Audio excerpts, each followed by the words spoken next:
হায় জাহান্নামের আগুনের লাকড়ি হবে মানুষ, আমি যদি হই সেটা আমার কি হবে। 3 দিন পরে নবী সাল্লাল্লাহু আলাইহি সাল্লাম সাহাবীদেরকে জিজ্ঞেস করছে, সাহাবীরা আমার সালমান কোথায়, তাকে তো দেখছি না।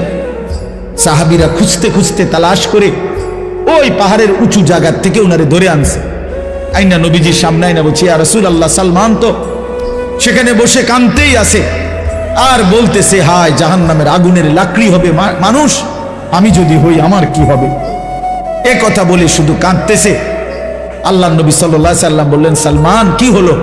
বলছি, ইয়া রাসূলুল্লাহ, এই আয়াতের ভয় আমার তো চোখের পানি বন্ধ হইতে দিচ্ছে না, আমার তো ভয় হচ্ছে, আমি তো থামতে পারতেছি না, আমি যদি জাহান্নামের লাকড়ি হই আমার কি হবে।